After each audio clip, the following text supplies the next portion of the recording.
Welcome to My Safety Tech Podcast with me, your host, Pete Thomas.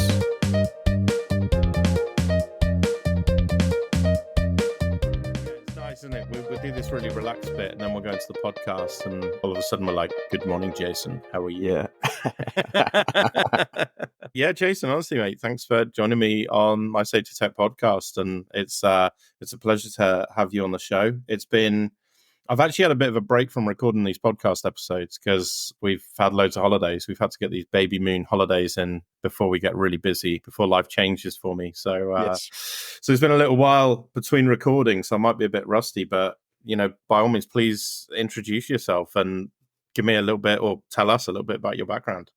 Yeah, absolutely. Yeah, good morning. So, Jason Hill, TO Fire Safety is where I'm currently working. I've been in the industry now. I did a post on LinkedIn actually recently. I calculated, I don't know if you see behind me, but I found my old work letter where I first joined the industry. So 2005, I think I joined. I was being paid £5 an hour as a fire extinguisher technician. So similar background to yourself, Peter. Really, really cool job when you're 17 because everyone wants to set a fire extinguisher off, you know, and I actually got to do it and got paid for it. So yeah, that's where I started basically. We had a big contract with Transco, the gas company. Yeah, remember. And they always used to have lots of fires while they're repairing gas pipes, which is really interesting. So lots of dry powders being used. So yeah, I would basically do. Are Transco still around? Do I have to edit that out? Are they going to sue us? No, I don't think so. I think they're now National Grid. So Phew. Okay. Yeah. So basically, I used to bring the extinguishers used to come back. The engineers on the road used to bring it back to me in the workshop, and then I used to empty them. So they'd already been used. Empty the remaining powder, change the O-ring, etc., and then hand it back. So I was doing lots of different powders. So yeah, really interesting. And then from there, basically I got electrically qualified, and then started doing fire alarm systems. And that's where I really got into kind of tech, I guess, because obviously extinguishers are, tin cans. There's not much technology around them, but I've always been into IT. And then when you get into fire alarms, they're getting more advanced. You've got programming now, and that's where I really took off again, I guess. So worked for a couple of contracting companies, did some really massive installations in shopping centres and 20 panel networks, programming, etc. And then went into sales. Naturally, just went from kind of being a fire alarm engineer, commissioning engineer, into sales, and I ended up working for Eaton on their fire side of their business, so based up in Doncaster. Obviously, they had a really strong lighting business, and they had an intruder alarm business, which was Scantronic back then. And I joined the fire alarm division basically as an account manager for the Midlands. So working with electrical wholesalers and system integrators. And it was really interesting, moving from engineering into sales. It was quite natural just because I was so geeky and techie that I just learned everything about the fire alarm panel we were selling, and kind of did a matrix of all the other panels in the marketplace. And, we had some obviously pitfalls, we had some weaknesses, we had some strengths, and was just able to sell on, our strengths and bits and pieces like that. So worked for them for a couple of years, then went to Honeywell as a senior account manager. So I managed some big contracts, managed Luton Airport, which was really cool. So looked after them, obviously before the fire, the car park, and then also looked after Adam Brooks Hospital. So two really big, challenging environments with big Honeywell systems in them. And then basically went into TO. So I got offered the opportunity 5 years ago to get into software. And I met with the owner, and he basically had the idea of moving paper fire logbooks onto a digital platform. And I saw the platform during the kind of first interview, loved it. I just thought, what a brilliant idea. It was like the eureka moment of Yellow Pages when it was moved onto Yell.com. It was like, I completely get this. I understand why you're doing it. Want to be part of it. So that's basically where I ended up. And through that, it unlocked loads of other doors for me, which was really nice. So I ended up, I'm now vice chair on the IoT forum for the FIA Council, and I also run my own task group for digital records. So yeah, really cool. Opened lots of doors for me, and every day is a school day now, especially in the software world. So yeah, that's basically a brief background of me. Mate, that's quite a summary. I'm going to circle back straight away to the fire extinguishers bit. When you said about tin cans, I can imagine Andy Spence be annoyed about that. he's going to roll his eyes at this. Yeah. I love the P50. I think the P50 is great. But yeah, I got into fire extinguishers years ago. Basically, I had a load of clients and they were putting fire extinguishers in left, right, and center, and I was a fire risk assessor, and I was just getting really annoyed with how many of them were there, and I was getting really annoyed with, if you've got a great fire strategy in a building, you've got a good fire risk assessment, you've got good early warning from an alarm system, you've got great compartmentation. In theory, the fire extinguisher is like the last line of defense, Yeah. And I was also finding these situations where you'd go into like, I don't know, a fish and chip shop. Do you know what I mean? Where you've got one obvious risk, which is like this hot fat fire, the deep fat fryer, and it would have no Ansel system, but it would have like every single fire extinguisher known to man, and you'd be like, actually, this is causing more danger because obviously water fire extinguisher on fat, and you're going to cause problems, CO2, and you're going to blast it across the room, and I was like, this not only is the upselling costing my clients, I actually felt like it was introducing more danger in some situations, and so I got into fire extinguishers. But it was short-lived, but it was cool. Like it's interesting. Yeah, I mean, back when I was doing extinguishers, it was brilliant. So we had two ranges of extinguishers to sell. We had an Amerex, which was from I think Alabama, really top quality extinguisher and expensive. I think they were like £120 a unit back in the day. And then we had, I think, a Sapphire extinguisher, which was like the, our standard range. But we used to sell loads of Amerex extinguishers based on a 10-year guarantee, because we would guarantee that extinguisher would last for the 10 years, whereas the others we couldn't. So I really like what Andy's doing in terms of his extinguishers, British made, UK based, obviously, and the guarantees. So yeah, we used to sell tons of those, and they never went wrong. These Amerex extinguishers we used to sell never went wrong. The way we used to sell them as well was in the movies, there was always a triangle in the background. So it's like, when you're watching a film, it's like an extinguisher. And it's always the triangle, the Amerex, because obviously it's filmed in the States. Those were the ranges extinguishers we did back in the day. And then the market kind of went downhill, I think, a little bit, in my opinion. It was like a lot of different imported extinguishers are coming in. That was when the age of the internet started to come in. So we started to struggle to sell extinguishers because people would say, oh, I've bought these ones off the internet. And they were, 20 quid or 30 quid or whatever. And it's like, oh God, that there's no kite marks on these, they haven't been commissioned, et cetera, et cetera. And it really, the internet really kind of crumbled the fire market or the extinguisher market. And like I say, the business I work for definitely suffered, hence why getting me trained on the fire alarm systems and moving me down that path. But yeah, extinguishers are vitally important in any building. And I think this is a valuable segue really into TO, because TO is digital management of fire safety records, including things like extinguisher servicing maintenance logs, including things like extinguisher asset registers. I am right in saying? No, absolutely, yeah. So basically, we've got 3 features that we built. So when we first started, it was just digital records, and that was basically to replace your paper fire logbook with a digital version. Obviously, a fire logbook covers everything. So in a fire logbook, you'd write your daily panel checks, your weekly fire alarm testing, your monthly visual extinguishers, your monthly emergency lighting testing, your dates, your risk assessments, etc., etc. So you'd build up a whole audit or evidence of all the checks you've been doing. So it covers a wide variety. So we have to keep our finger on all the pulses, really, to make sure we're in line with all the regulations, because our system is date driven, basically. So we send reminders. You should check your extinguishers monthly. This is how you check them. So we have to make sure that we're on top of all those regulations. And then the second piece to it is asset management, effectively. So it's all well and good saying, yep, I've checked all my emergency lights, they're all okay. But very often end users don't actually have a list of where they are in the building. And emergency lights can be disguised as an ordinary light. So we then have got a digital asset list. So the client would understand, right, okay, I've got 20 lights in my building. They can optionally QR code them. So you can scan the tag and then work out, okay, that's the light. The reason we did that is so that, people aren't missing any. Because it's Sod's law, isn't it? The one that you miss, the light you miss doesn't work, or the extinguisher you don't check is the one that you might need in the event of a fire situation. So it naturally made sense for us to go into asset management for fire safety. And then the business grew. and we ended up going into security, gas, electrical, and water safety. So it's now like a 6-in or 5-in-1 system essentially. Yeah, that's really interesting. I like the I think I'm very commercially minded. So when I looked at fire extinguishers, I didn't get into it in order to make money. I got into it in order to sort of save money and be more efficient for the client.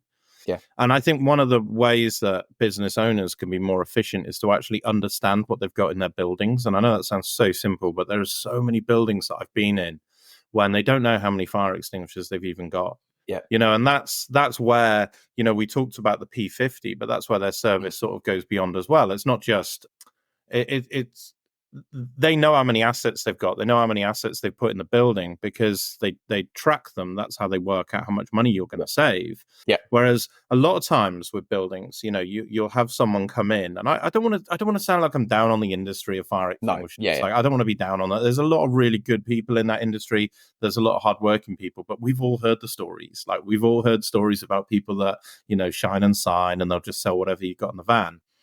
And the issue is, if you're not actually managing that asset well, as a business owner, there's a chance you can get caught out, because someone will go, oh, well, this powder extinguisher, I've got to replace this now.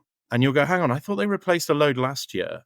But it's not good enough to challenge it, is it? And you're never going to be able to look at it and go, oh, there's a problem with that. They'll just go, well, there's an issue. The powder's settled, or it's, it needs replacing. And you'll go, oh, all right, then I'll have to pay. I'll keep an eye on that next year. And I think for me, even from a commercial point of view, a digital platform like TO makes sense because you can manage your assets better and you're more in control of them. Yeah.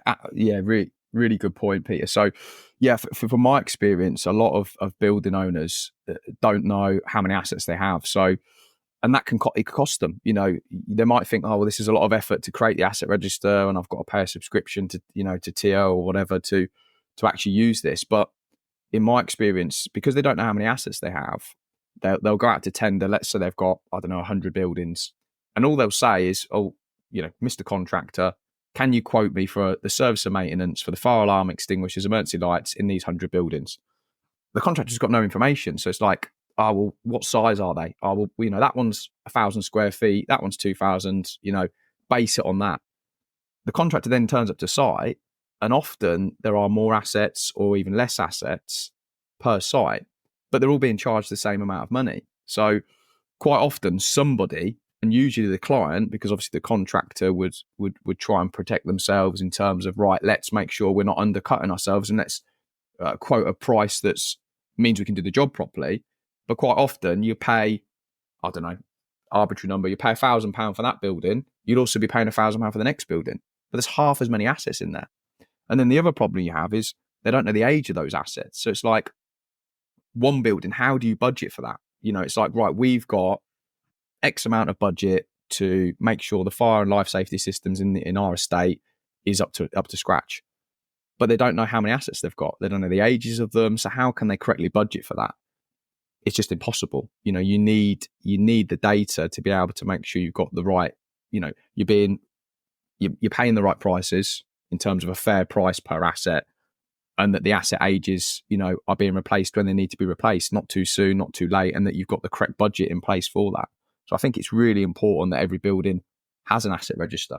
Yeah. And when there's talk of obviously foam extinguishers being banned, so a lot of the questions I ask the clients is, when I'm showing them the asset management system, if I asked you, how many foam extinguishers do you have across your estate? Yeah, what's your financial exposure to this legislative change? No one knows. Could you tell me? And they're like, oh, Jason, do you know what? Really good question. I can't tell you. Yeah. And it's like, well, just a heads up, you might want to go and find out, because if this legislative change comes in place, you may have to replace all these foam extinguishers. Yeah. So yeah, it's really important. And are you budgeting £5,000 or £50,000? Exactly. And I'm really interested in this type of conversation, by the way, because I think, safety in itself, like safety compliance, has always been this thing kind of off to the side. But at the moment, it seems that, financial directors, CFOs, they're getting more and more interested in this, like what the finances are, how do we budget for this? because they're sort of seeing actually this is a really significant cost that has often been swallowed up by a number of different departments. Like fire extinguisher maintenance will have been covered by a maintenance department, or it might have just been dropped into FM, or, sometimes it's covered under service charge budget, but little parts of it can leak through. And I think organizations don't necessarily have a tighter grip of this as they think. And I think, where this is important is, say, for instance, if I'm in a large organization, I put out a tender, and I put out a tender for fire extinguisher maintenance. If we don't have an accurate asset list, they'll say, okay, well, we'll base this off of this figure. And what you can have is 5 different tenders that come back with 5 different pricing strategies. Some will say, well, we charge this per extinguisher as a flat rate basic service cost. And then some people will come back and say, oh, we charge a day rate. Or we'll just charge you per building or square meterage, or we will just charge you for X. And then you're trying to evaluate it. You'll accept a tender, then they come in and actually do, some sort of due diligence and actually check what you've got, produce an asset list, and the pricing is completely different. I'm going to interrupt this for 2 seconds just to tell you about a project. Now, I worked as a safety consultant for a long time, and I know how hard it is to get good quality leads, good clients. I set up a website and got literally no hits. The counter went to like 3 people, and I was embarrassed. It was embarrassing how much money I spent on it for no one to ever find it. It was on like page 10 of Google Ads, and I spent a fortune on advertising in trade publications and never got any feedback, thousands of pounds. And then I had to spend money on making the advert. So I've set up mysafetyconsultant.io.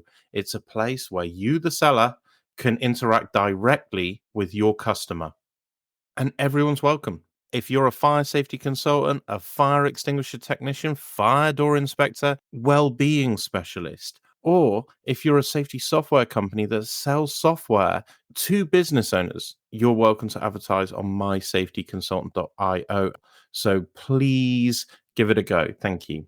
Yeah. It's difficult to compare eggs to eggs, isn't it? And like you say, the contractor might go in with a fixed price, but then because they find an additional 500 assets somewhere, they have to uplift. So you end up actually, paying more and maybe not getting the most competitive quote you could have got because you didn't have the information pre-prepared. It's like getting car insurance, isn't it? You wouldn't dream of ringing up a car insurance company and saying, yeah, I'd like to be insured, please. And they say to you, how many miles a year do you do? And you go, I don't really know. All right, we'll put 100,000 down. How many accidents have you had in the last 5 years?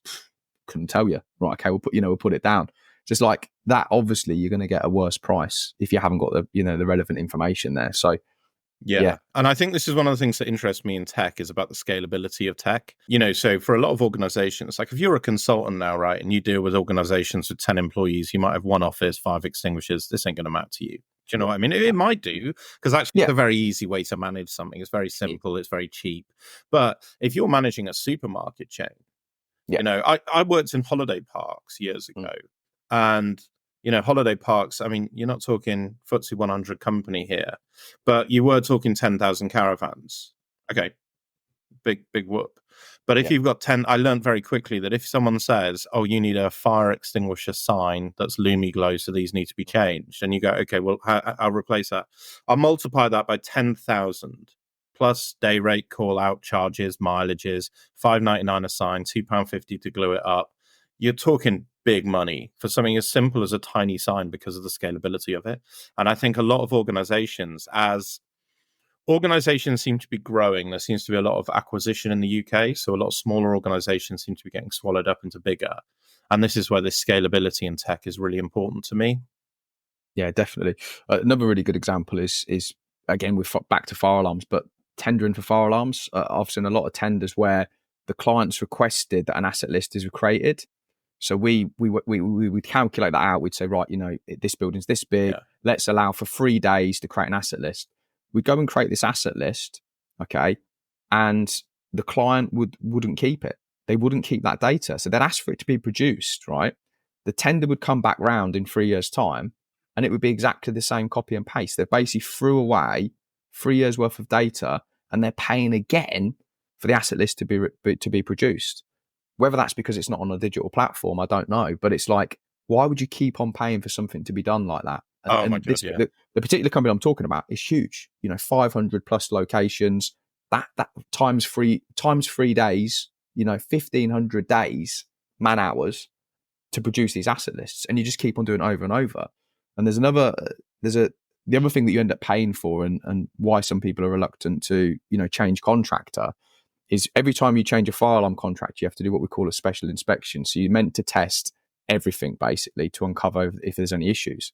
And one of the main reasons we do that is because we haven't got any golden thread. Dame Judith Hackett talks about a golden thread of information. It's because you're going in blind. You have no idea what the previous contractor's done. You don't have an asset list. You don't know how many detectors there are. You have to do this special inspection, which is costly, because if you had all the information before, then potentially that we could help the standards change, because it could be like, well, if you inherit the asset list, you inherit all the history, you know exactly where the problems were, because the previous contractor said, look, there's a high rate of false alarms in this area and this is a problem, and you inherit all that data and information, then you don't have to do a special inspection. And also, the new contractor can help remedy all those issues that the previous contractor found.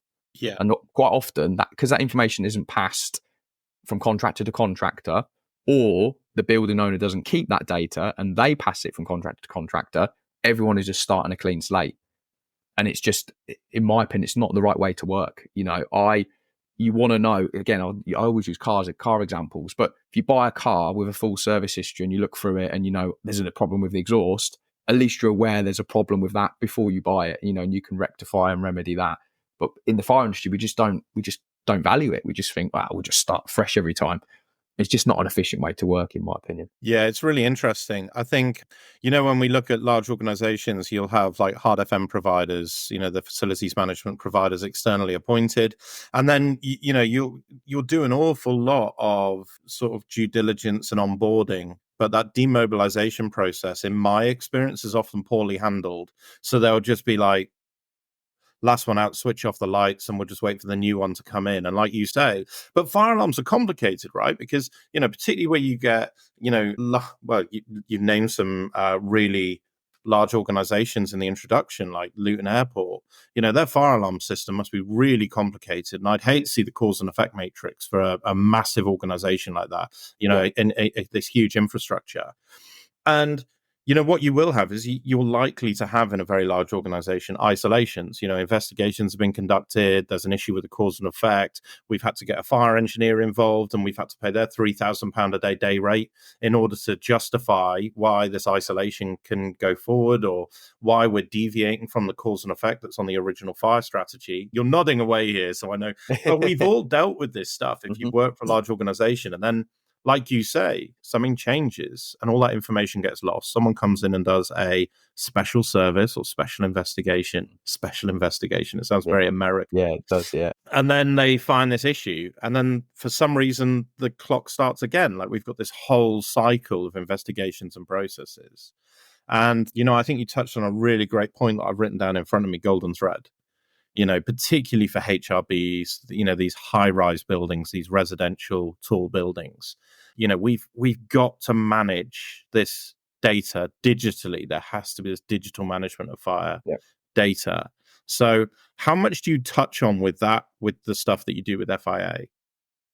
Yeah, so my role at the FIA basically for digital records is twofold, really. So the first thing is just getting information out there. So there's so many company members under the FIA banner that obviously are not aware of all the solutions that are available in the marketplace. And there's some great companies bringing out some great technology.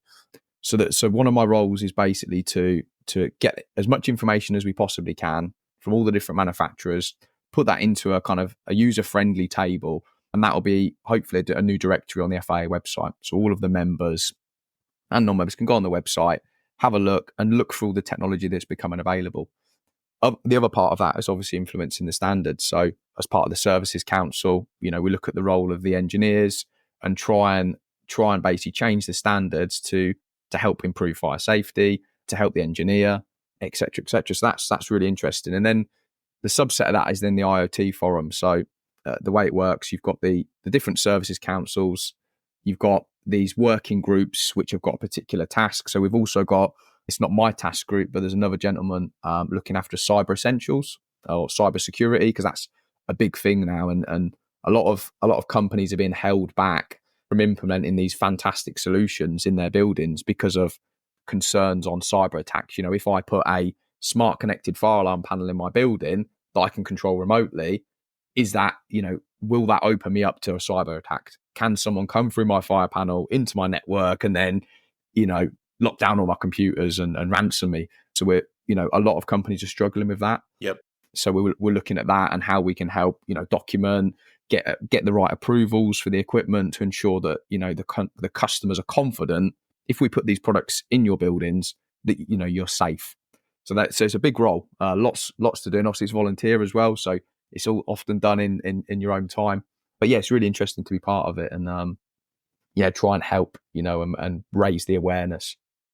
Yeah, it is interesting. I had this feeling a little while ago when BS 8644 digital management of fire safety data. I'm sort of saying this with like squinted eyes, like have I got that right? When this came out, and I sort of thought, that's really cool, but I've gone through a ton of courses in fire safety back in the day in terms of like NEBOSH and FPA courses, and very few of them talk about digital literacy or digital training or any approach to digital. And in fact, I've done a lot of work with Riskbase recently, who I was obviously speaking on behalf of at the fire safety show at the NEC the other week, who are have fire risk assessment and fire safety software in terms of safety cases, FRA production, etc.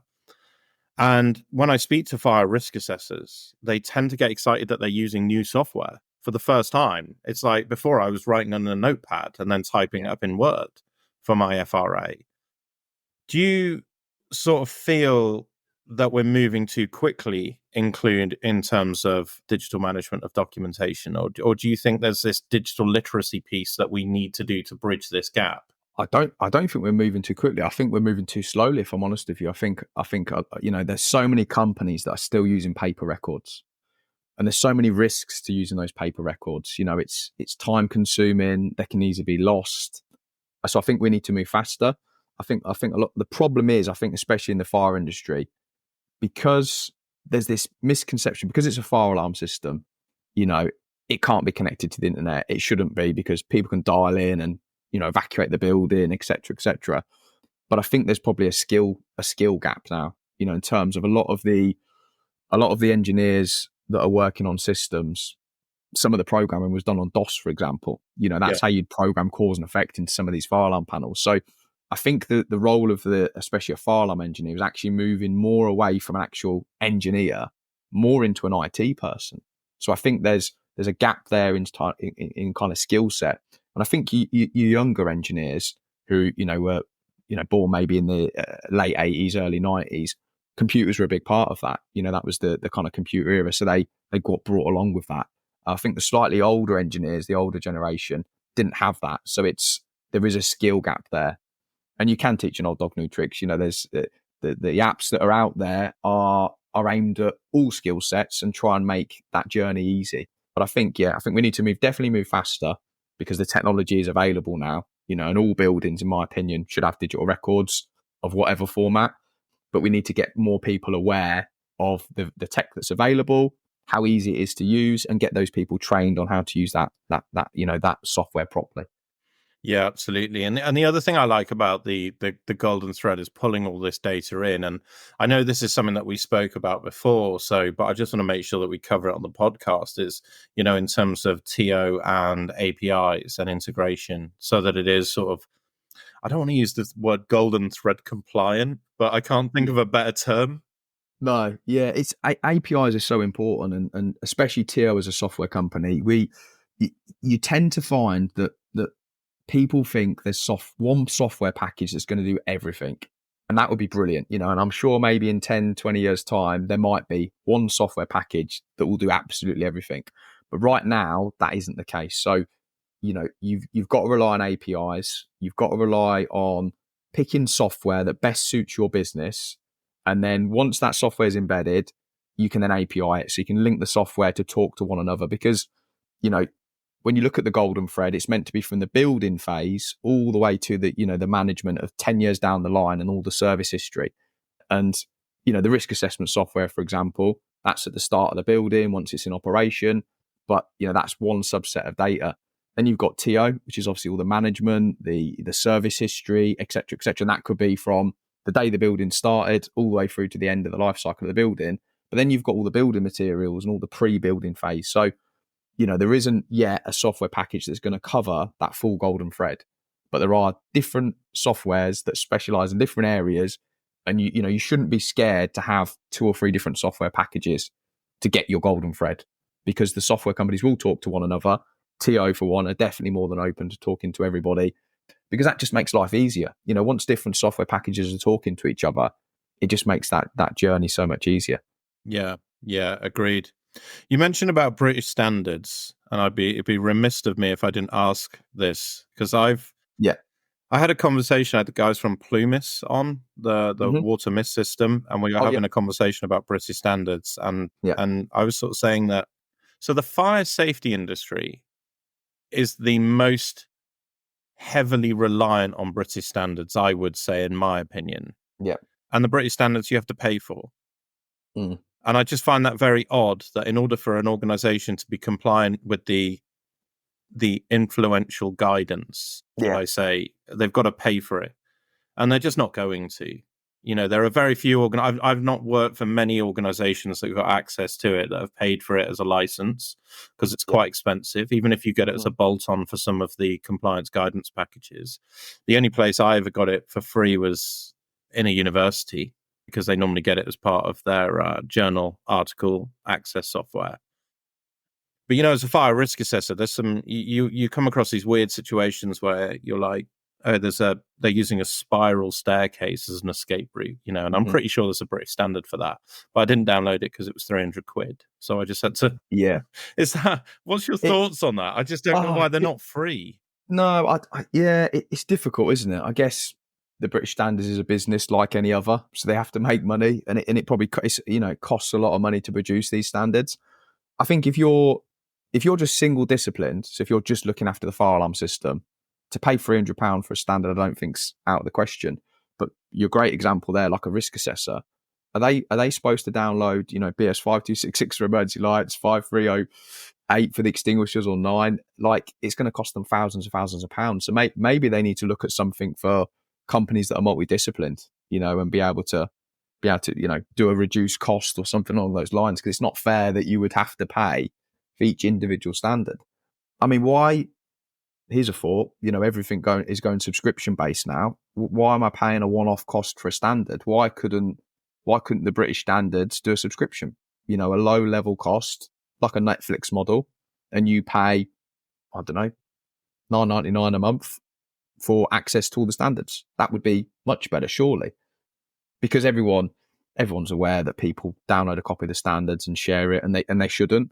And part of the third-party accreditation, if you're a fire alarm company, the assessor should ask, can I see your copy of the relevant standards, and double check that they're all legit. But I don't know why they wouldn't go down a subscription model. That would be smarter, in my opinion, to have a subscription model, and I can access all the standards under that subscription. So that would possibly be a solution. Actually, and it makes perfect sense, looking at digital transformation, because Pearson did that. I think Pearson were the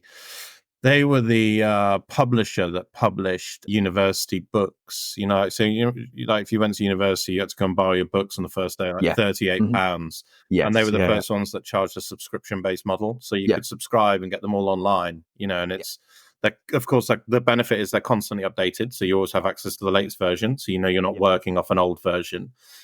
I mean, I guess British standards are online anyway, but in their case, Pearson, it's more environmentally friendly because they're not printing them. They were always really heavy, so they don't have all the shipping costs. It just makes sense, It does, yeah. I still see a lot of people with a printed copy of the standards anyway. Really? Have it in the back of the van. But yeah, I think they should go down the subscription route. That seems to make sense, and that would probably lower the cost for some people. Yeah, you wouldn't have to pay for every time the standard changes this massive fee. I think one of the reasons why I'm really interested in it, by the way, it's not just a simple cost thing. It's not like,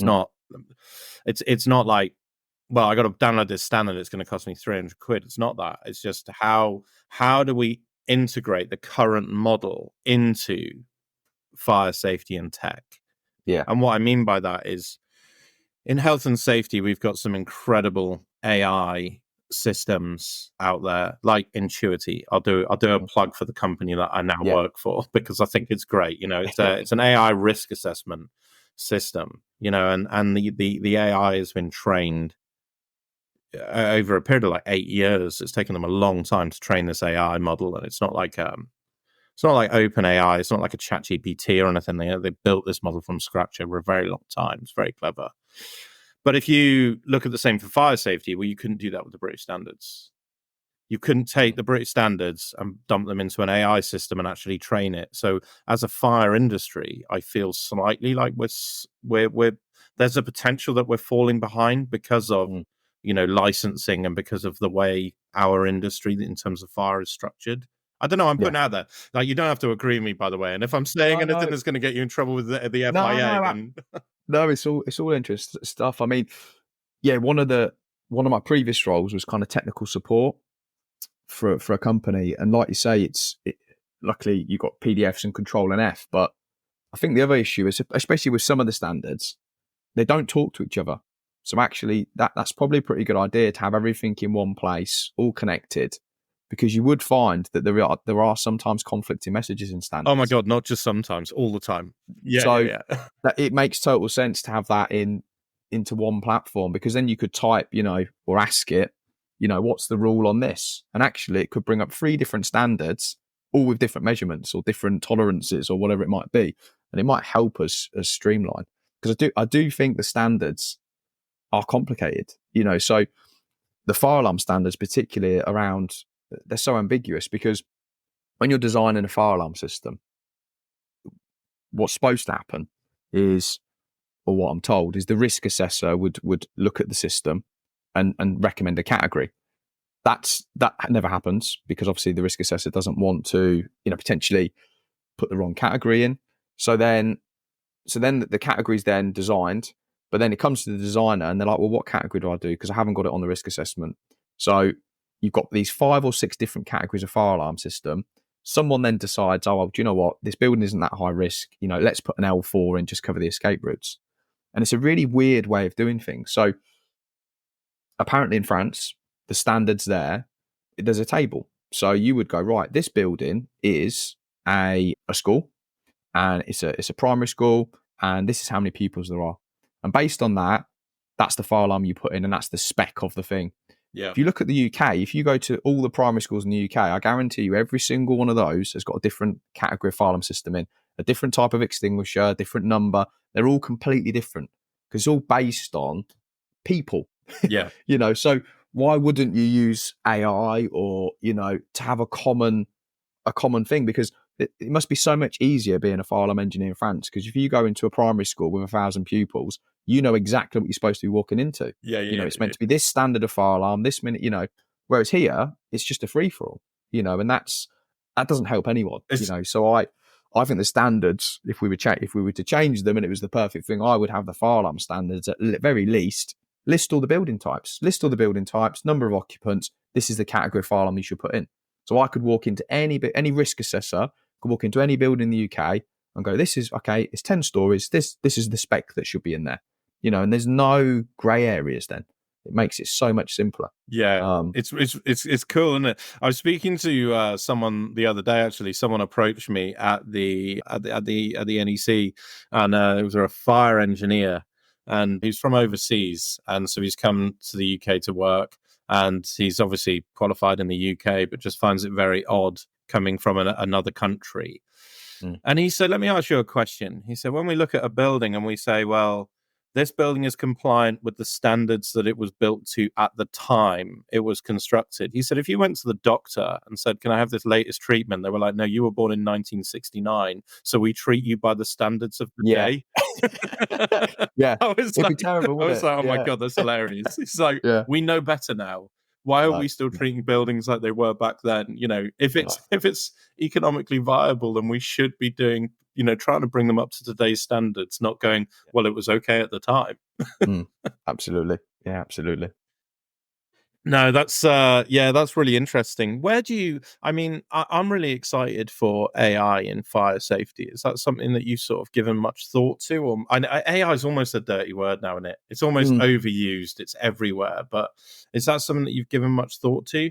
Yeah, I think I think it could be. A lot of people are scared of AI, aren't they? Like, it can take over. The press But I think hasn't this. helped with that, though. Yeah, no, not at all, not at all. And I think you do need to be careful, But I feel like the more data we have, surely, there's obviously lessons to be learned on different tragedies that have happened in the UK throughout the years. But surely, with data, you can make informed decisions. So on a fire alarm system, you're reliant on the engineer to calculate the rate of false alarms and then put remedies in place. As these systems are getting smarter, surely they can remedy themselves. Surely they can. I'll give you a really good example. Actually, this is really good. So there was a system that we were looking after, and it kept on activating at basically certain random times, and we basically started to document where it went off, why it went off, etc., etc. It took us 6 months to work out that someone had put one of those Glade type air fresheners Yeah, yeah, yeah, on a yeah. on a cupboard, okay, and this thing was programmed to like spray every 6 hours, Yeah. and they'd put it right next to the detector, and no one had spotted it. It was one of those white ones, wall mounted. You couldn't even tell it, and it was basically spraying and activating the detector.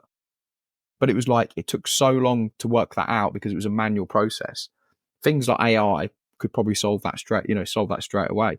And you've got things like CCTV now. So, one of the biggest challenges I think is taxpayers' money with false alarms. Yeah. I think there was some stats released recently. It's costs us millions of pounds because every time a fire truck's dispatched, it costs money. There's talk now where fire alarm activates. If you're monitored back to a control center or an ARC, they can dial into your CCTV. They get the information from the fire panel. It's in this room, this corridor, whatever. They dial into the CCTV and they can confirm, yes, there is a fire, or no, it's a false alarm. Someone's smoking in the corridor, whatever it is. So, and again, all that at the moment is human based, human checking it, etc., etc. But, as AI develops, that could be AI. AI could confirm that, yep, there's a fire, there's not a fire, etc., etc. And you could obviously still have a human at the end going, yes, I'm also verify that's a fire. Let's dispatch a fire truck, or no, it isn't. So I think it definitely can be useful. Yeah, no, I agree, and it's almost quicker, right? If I've got a 30-story building and I've got night security in reception, which by the way you wouldn't always have. You Yeah, don't always have that in a resi building, but say, and the fire alarm goes off, and it gives you an acknowledgement investigation period, and they run up 15 flights of stairs. That takes time. The lifts have gone to ground at this point, by the way, so they're running up the stairs. But like you say, you could have it almost immediate alert link into the CCTV because most buildings have yeah, CCTV now. yeah. I wonder if that's something that's interesting for someone like Protex AI, who have got the Mm, AI CCTV integration for sort of unsafe situations, and it can detect them almost instantly. mm, That would yeah. be, but there's always this risk then that there's an over reliance on it. I think this is the No, no. fear, What? is that No, we exactly. we remove the human element and just Yeah, do the AI. And I yeah. think as long as we've got quite strict controls around, the human element that we maintain, then I think it's beneficial. I think if we start to remove the human element, then there's more Yeah, risk. exactly that, and that's why I'm not scared of it because I think the human element always has to remain.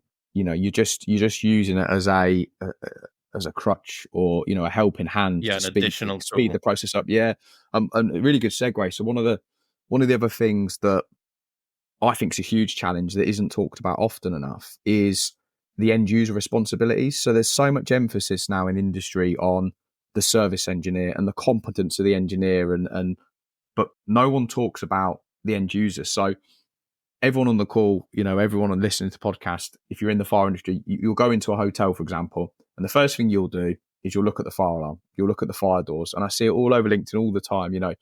I'm staying in such and such a hotel, and they tag them, and all the fire doors are propped open, and the extinguisher's propping the door open, and the fire alarm's in fault.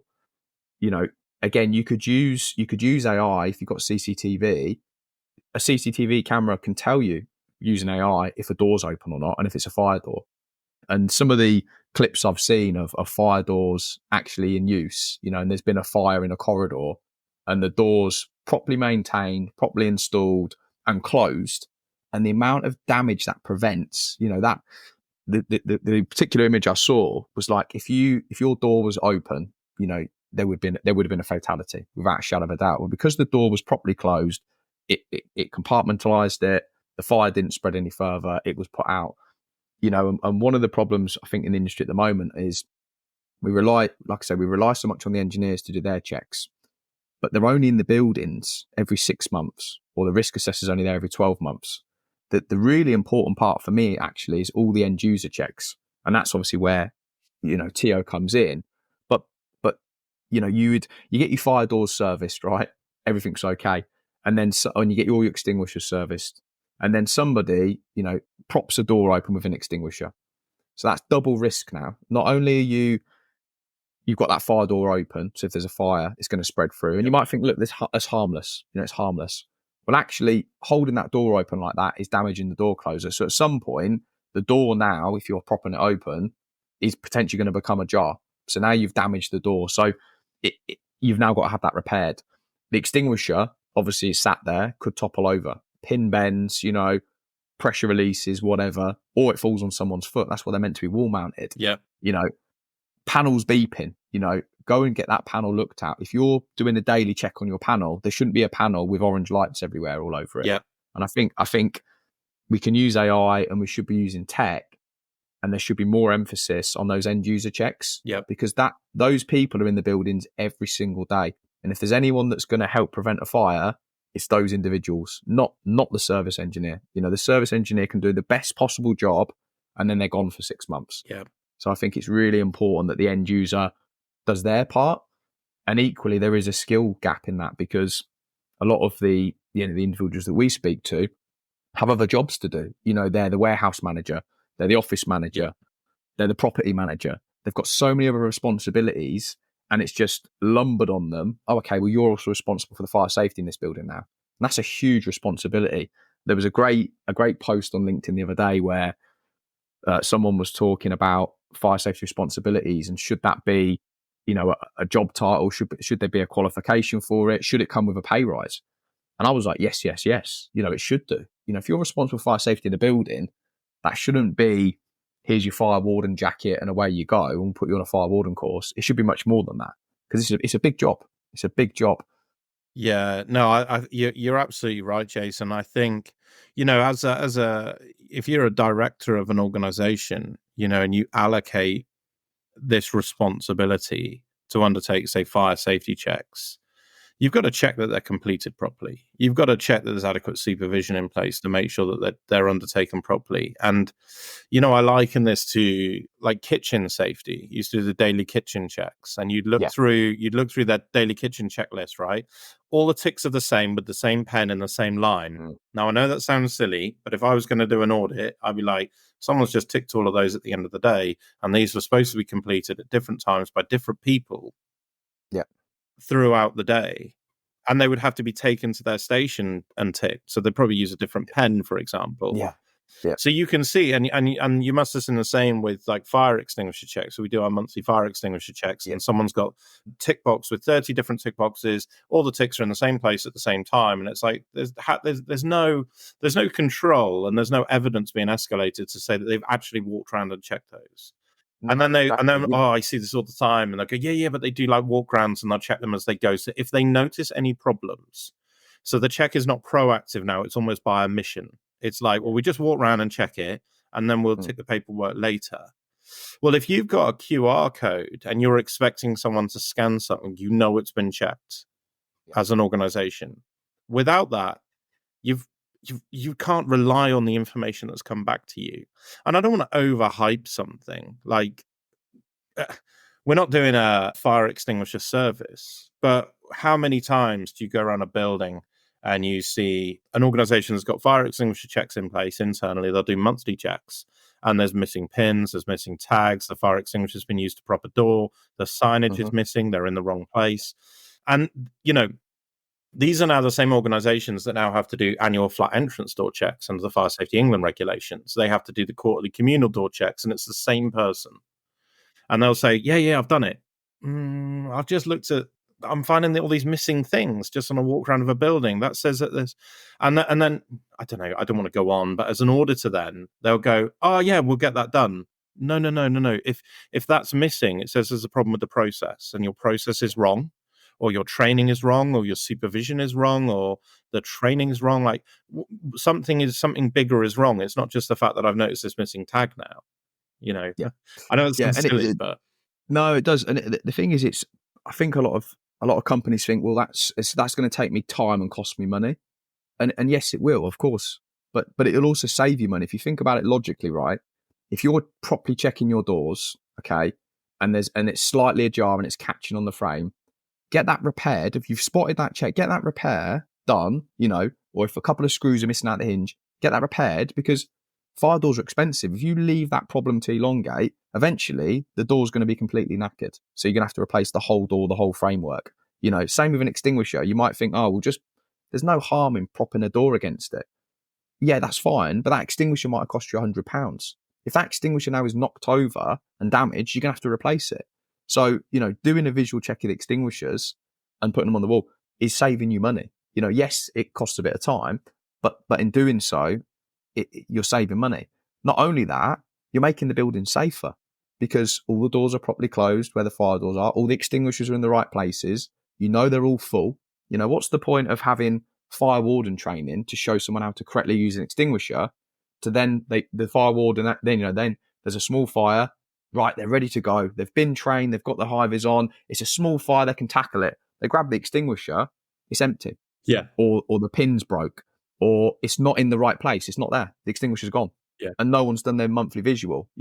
Now you can't put the fire out. Now you've got a massive fire in your building, and it's like, and again, this leads me on to my next segue, which really annoys me. It's like, well, everyone got evacuated. Yes, we lost the building. We don't really care. We're insured.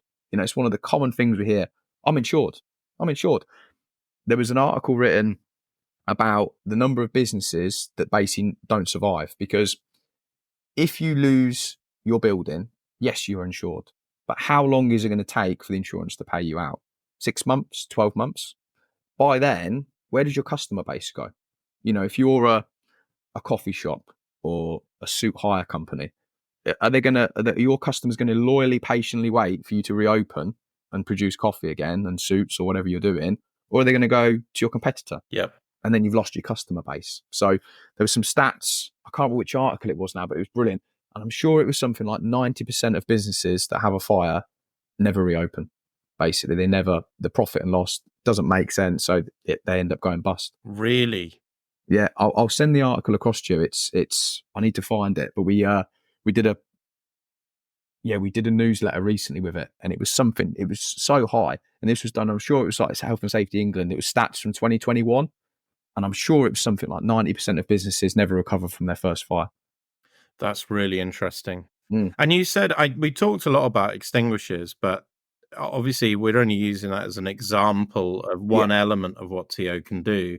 You mentioned things like water as well. Is this like in terms of like flushing and temperature checks? Yeah, absolutely. Yeah. So we tend to find that when we first started the business, it was just mainly fire, because that's our expertise. But a lot of companies wanted a platform where they could test everything effectively. So a lot of the companies we dealt with did fire and security. Yep. So CCTV, intruder. And then because of that, then we went into electrical. So then people wanted to monitor when their EICRs were due, when their lightning protection was due, their PAT testing results. So we ended up getting into that. And then again, this is the beautiful thing with software. It can grow, it can develop. We then ended up going in and getting loads of requests for Legionella. So can we do our water testing? Can we do our monthly temperature flush check? So we ended up growing it. And essentially it is where it is now, which is, like I said, a 5-in-1 system for all your checks. So, wow. And it's completely customizable. So we've got clients that are just using our system to do weekly fire alarm testing, nothing else. And that's probably 2% of what the capability of the system is, but that's fine. And we've got others that are using it for everything. So it's, fully customizable to meet the needs of that particular business. See, again, do you remember I said before about the financial cost of compliance and these stealth costs, water is a massive stealth cost for me. Yeah. Because if I go to somewhere like, I'd say a hospital, and they have a negative, I say a positive result for Pseudomonas or something in their water, they'll implement a range of controls, which will include flushing of every outlet. They'll test every outlet, in terms of for Pseudomonas, microbiological, Legionella testing. All of this is a massive cost. It's a massive impact, both environmentally and in terms of cost, but all those costs go under different budgets. So it's very hard to work out actually how much that costs you as an organization. And what I've always found is a lot of it was from, again, someone ticking all the boxes saying, I just do the flushing as I walk around, but they never do that Belfast sink in the cleaner's cupboard because they haven't got the key for it. They can't be bothered to get the key because they've got to walk all the way to the other side of the hospital, for example. There's not always, sometimes it's because the water systems are really complicated. Let me try and be balanced and fair here. Otherwise I get hate messages on LinkedIn when I put this out. But a lot of the time it's down to human error, but it's not due to like foul play. It's because people are just really, really busy and they don't see the bigger picture for the implications of missing something. So failing to flush that one tap, next thing they start to get, proliferation of bacteria or biofilm formation. It creates a problem further up the system. And then all of a sudden you get all of these authorized engineers for water coming in, providing tons of guidance. You're getting loads of people selling you water testing. You've got to put POU water filters on everything. And it's a simple thing of not getting the paperwork right. Yeah, it just escalates, doesn't it? And it's a great example, and same with any life safety equipment. One check is missed, and that can escalate and escalate. And that's why I think it's really important to asset register everything.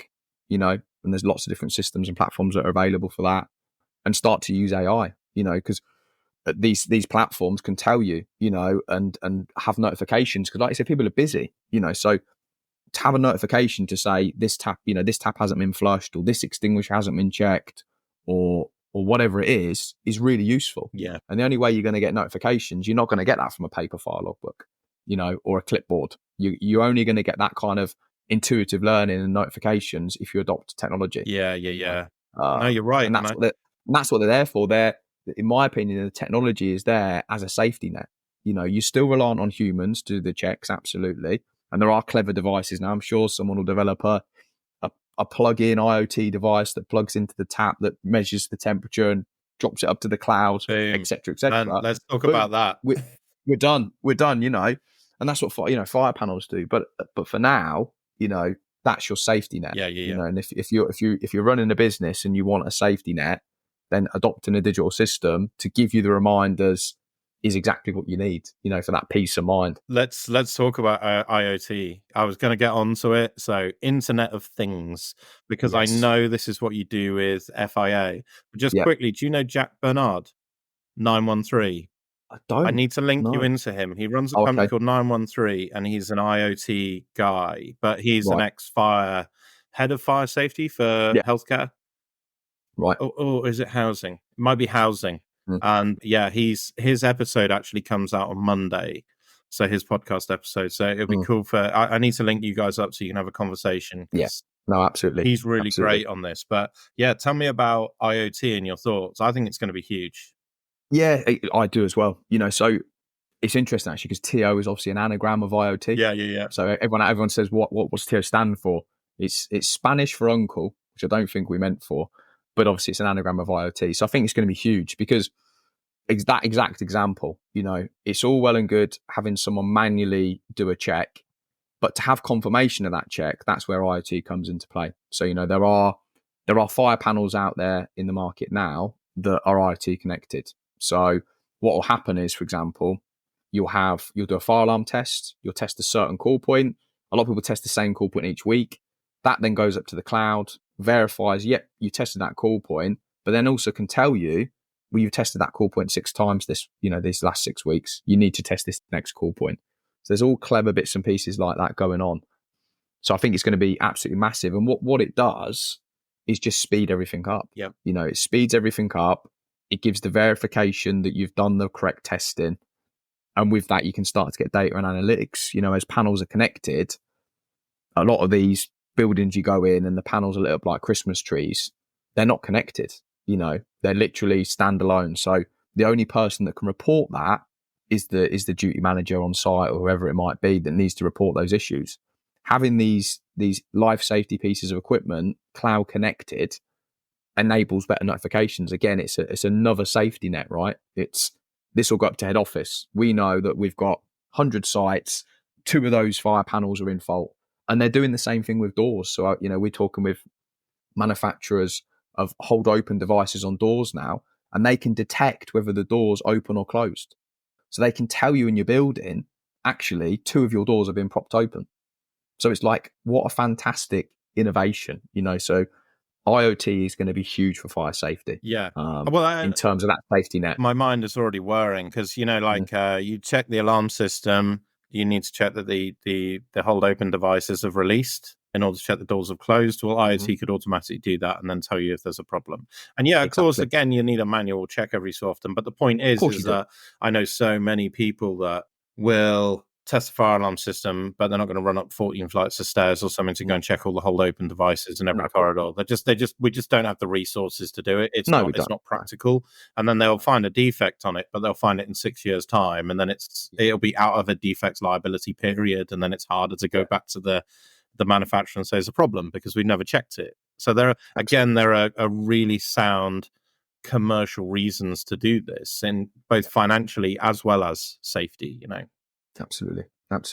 So I think IoT is going to play a huge role. Hence why I'm part of the FIA IoT Forum. I'm really excited about it because I think in 5-10 years' time you could have a really cool smart building that's doing exactly that. You've got the CCTV check-in for heat sources. You've got the smoke detectors that are testing themselves. All of that's reported back to the cloud. All of that's automatically going back into your digital logbook for the fire rescue service, etc., etc. And one of the really cool things I think we can start to do, especially with IoT and data and analytics, at the moment the fire brigade are stretched, right? The government don't have the right amount of budget, so there isn't enough firefighters, and so the presence and the authority of having my building checked, a spot check, is all done at random at the moment. So I think if we were able to provide data and insights to the fire rescue service, they could potentially go to buildings before there's an issue.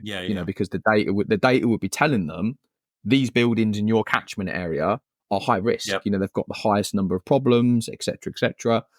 We did a webinar with Dame Judith Hackett and Warren Spencer.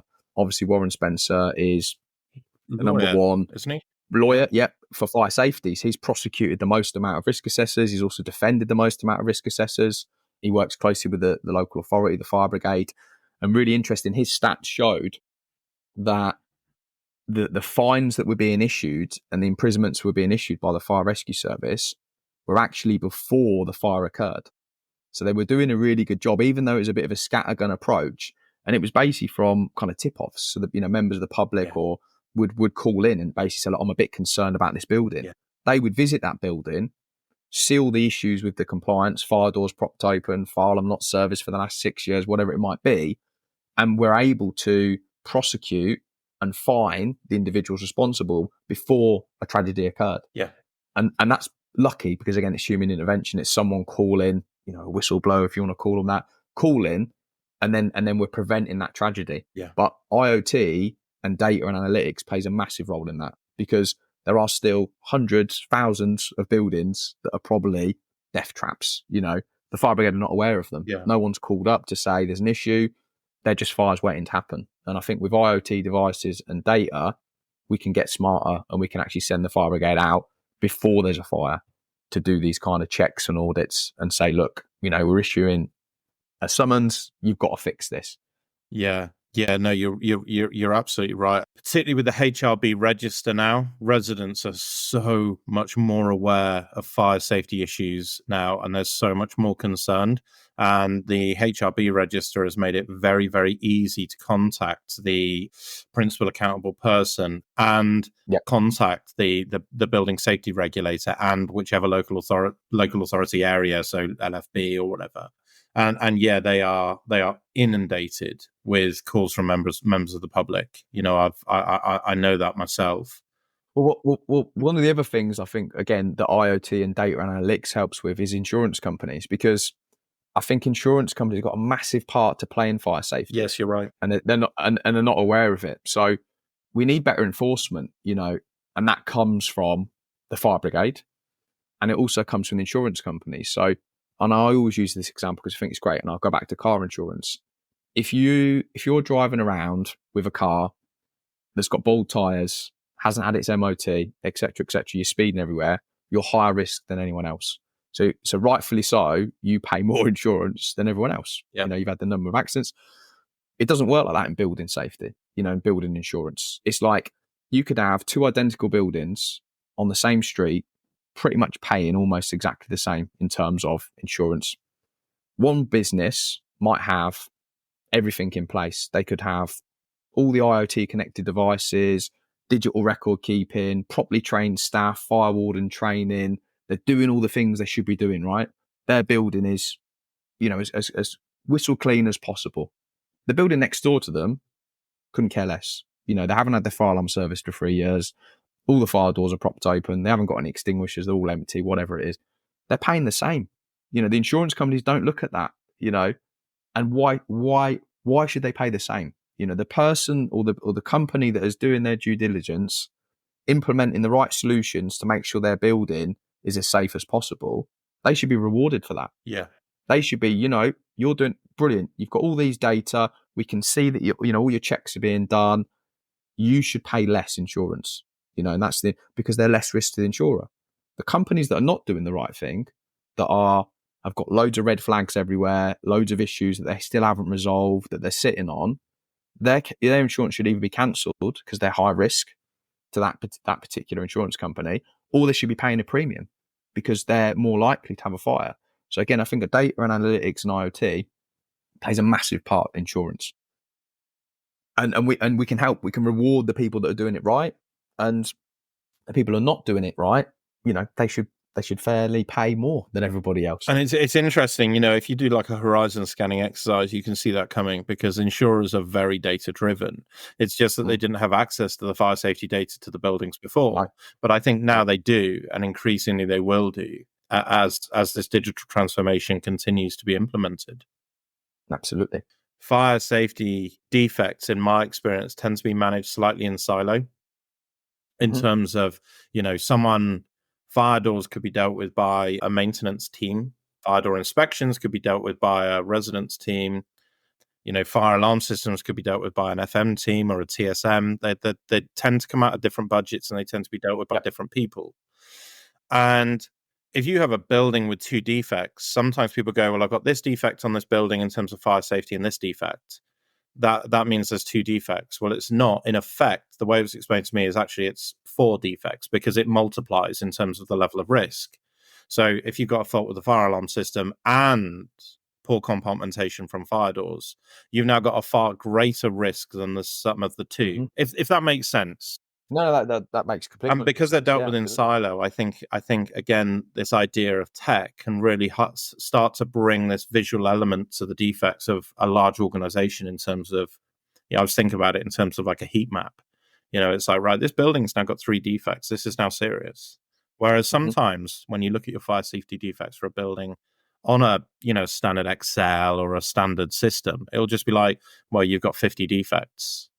All right. Well, spread around a large organization, that's not uncommon. But if a lot of those are in the same building, that's a huge issue. And I think that's where this intelligence side of software comes in as something that I'm really looking forward to.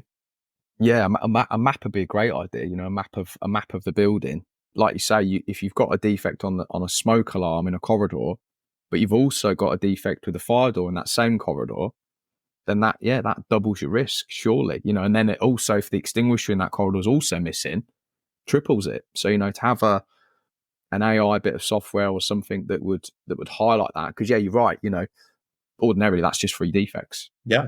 But actually it's stacking, isn't it? It's increasing risk. Yeah, they multiply. They don't add.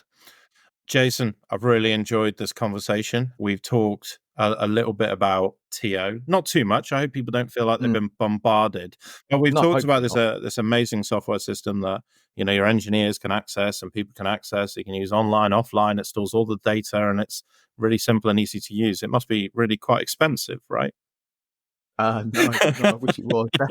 Brilliant plug. Yeah, last year we decided to actually do a free version. So we basically want as many people to use the benefit of digital records as possible. So there is a free version that's available to everybody.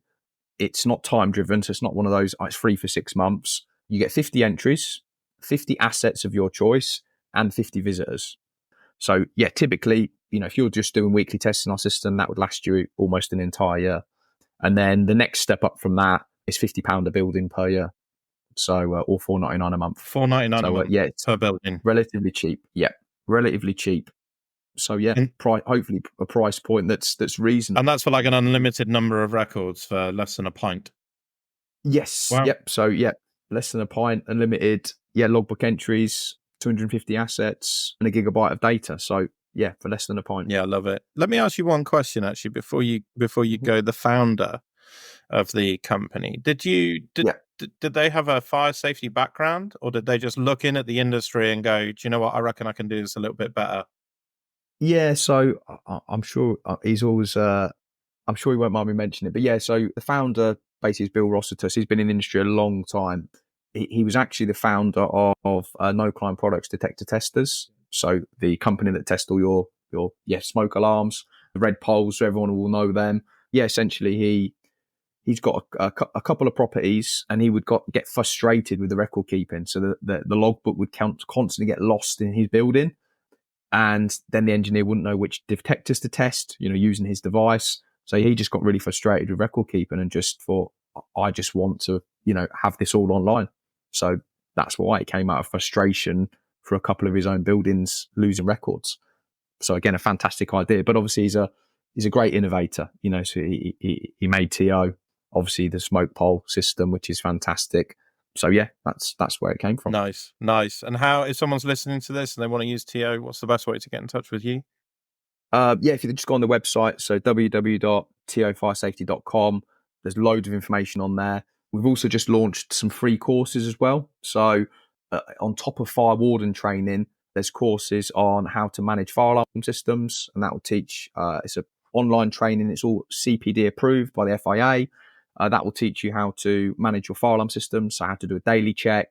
There's a quiz at the end as well, so there is a pass and fail for it. There's another one on extinguishers, so managing your extinguishers, how to do the visual checks, and then another one on emergency lights. If you go on the website, and then there's also a button in the top right-hand corner to start free, so you can create your free account. But that's the best way to get in touch. Mate, amazing. Thank you so much for your time. I really appreciate it. No worries, Peter. Thank you. Thank you, man. If you enjoyed this episode, then please like and subscribe. It really does make a difference to the show. Thank you so much, and see you in the next episode.